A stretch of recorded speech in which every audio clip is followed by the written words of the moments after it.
So we're halfway through 2017 on a streak. I think we'll keep this going. So of course I asked you guys on Twitter what you guys wanted to know from the past month. And of the thousands of replies, I can already say probably half of them were again about the OnePlus 5. Now I did publish the full review, so if anyone has any questions, a lot of them that you were asking could be answered by watching the full review, but there were some small updates. So there were a few controversial things about the OnePlus 5, like camera performance, old screen, benchmark cheats, etc. What are my thoughts? So the camera performance and the screen, those things were covered in the review, but the benchmarks cheats were something that I found out about after I published my review. Apparently, OnePlus is still putting code in their OS that maxes out the CPU cores when it detects that a benchmark app is running.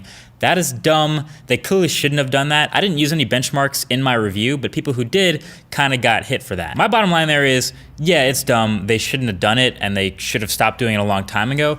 But also, it's 2017, why do people still care about benchmarks? If you're still basing your smartphone purchase decision off of how well a phone does on benchmarks, then I guess this does have a big effect on you, but I don't think we should be doing that anymore. Performance is already pretty damn good off the board, and you can take my comments about the fluidity of it and how well it actually works in real life over benchmark scores, so I wouldn't put too much stock in that. What are your thoughts on the iPhone 8 concepts, vertical cameras, and Touch ID on the screen, etc.? Okay, so the vertical cameras and all the renders we've seen pointing to that being the way the next iPhone camera looks a little bit weird in the renders, but I've always said this, phones always look so much better in real life than they do in the renders. The renders of some of the past couple of my favorite phones, including this phone, including the Pixel, and I think the past Nexuses, they've all looked way worse in the renders, and then the phone actually comes out and you hold the hardware in your hand, and it's actually kind of nice. So I'm not so worried about the cameras and the way they look on the phone. What I actually am concerned about is the fingerprint reader location. A lot of the rumors are pointing to this big full-screened iPhone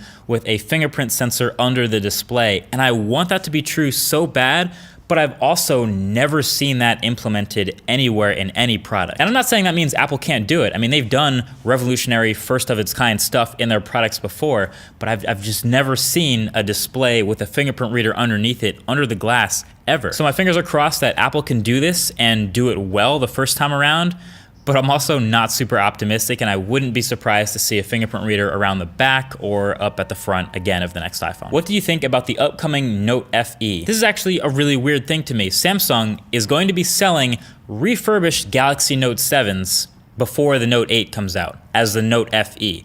Why? You would think with all the bad press about the Note 7 and all the problems they had with it, they would just completely abandon that project, put it to rest, RIP, tombstone and everything, just like let it go. And we even have the Note 8 like probably right around the corner, in maybe 2 months we'll see that phone. So a little bit confused about why they're coming out with Note FE. A refurbished Note 7 doesn't sound like the best idea to me. If you became the CEO of a tech company for a day, which company do you pick and what would you do? Okay, so hear me out. I think this is actually kind of a clever idea. I would be the CEO of Tesla for a day, which number one would let me like go into the office and just look at all the plans for Model 3 and Model Y and the semi-truck and all the stuff they have planned for the future. That would be cool. But also that technically makes me the CEO of a rocket company also, and also the tunnel boring company. I get to see cool stuff about like the Hyperloop and all the other stuff they're planning. I feel like it would be kind of like a win-win-win-win, since he's kind of a busy dude. When is USB Type-C going to take over? Apple definitely took the big major steps towards making USB Type-C much more popular, but I think once you see those accessories, it being a no-brainer that they get USB Type-C, that's when you know it's taken over. Is Apple iPhone 8 or X going to live up to the hype? No, nothing ever lives up to the hype. And that's not to say hype should die. Okay, hype is just marketing. It happens a lot with a lot of different companies.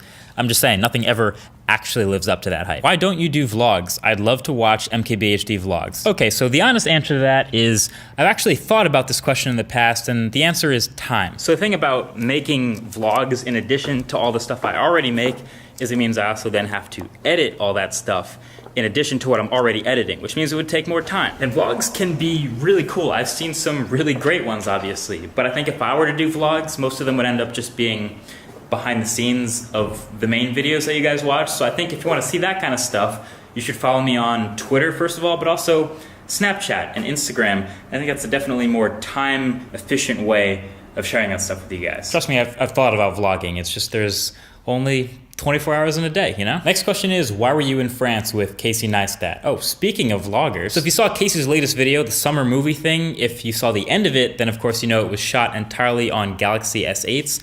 That I can verify is true. So there are lots of vlog shots and car shots and things that you could imagine would be shot with a normal handheld phone, but there's also plenty of drone shots and aerial shots and crazy angles, but those were also shot on a smartphone as well. It was with the help of a company called DroneWorks, and they were the ones that were responsible for putting Galaxy S8s in these custom rigs with cine lenses and massive drones and getting these incredible shots from technically the Galaxy S8's camera. Casey and Samsung invited me along to check out the whole thing, and I was super impressed with it. Obviously, it takes the whole shot on a smartphone thing to the next level. I'm open to like analyzing like really how far do these pros go? Like you've seen those shot on iPhone ads that Apple makes. How far do they really take those iPhones to be able to get those shots? You're gonna be curious about that. But anyway, that's why I was in France. Would you believe your eyes if 10 million fireflies lit up the world? Thoughts on Bixby's Beta 1. Okay, so I've talked a lot about Bixby in the past, so naturally people were curious about if I was impressed with the Bixby Voice update that's just coming out. There's an early access program. Bixby Voice is finally becoming available to some of those people, and you can download and install it and give it a shot. And it's pretty bad. I'm gonna link The Verge's video below where they did some testing of it. They asked it some questions. To be fair, it does have some abilities that Siri and Google Assistant and Cortana don't have, meaning it can dig into an application and do commands from inside apps. But you can tell from the video, it's super slow. It doesn't get all the questions right. It doesn't always understand you. And also, this was part of the video. Who's the president of the US?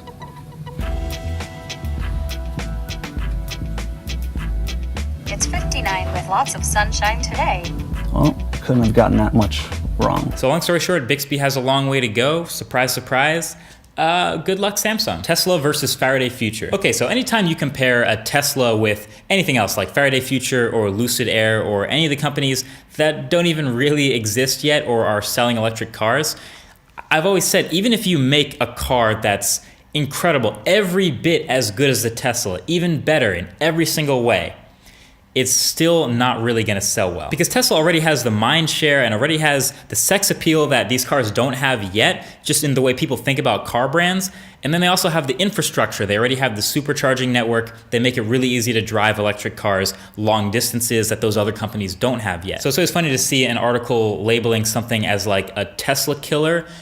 There is not gonna be a Tesla killer for a very long time. In the same way that there's not gonna be a Ford killer, because that's just part of the industry now. And there's also definitely enough space for Tesla and other companies to exist in the electric car market. There's no Tesla killers yet. Demographically, where do you have the largest following? Okay, so once we got this question, we actually looked into it a lot, and there's some really interesting stats about the MKBHD channel viewership, all of you guys. So if I go into YouTube analytics, I can check out which countries have the most people watching. USA, #1, India, #2, United Kingdom, #3, Canada, Australia, Germany, and then the list goes on. But then we actually sorted by population size of that country, at least on the first page, so we could tell who had the highest viewership per capita in a way. So shout out to Singapore and Sweden for topping that list. And then of course there's a male-female demographic. Turns out we're at a study 95% male, 5% female, ladies. And something I also had to sort just to find out, if you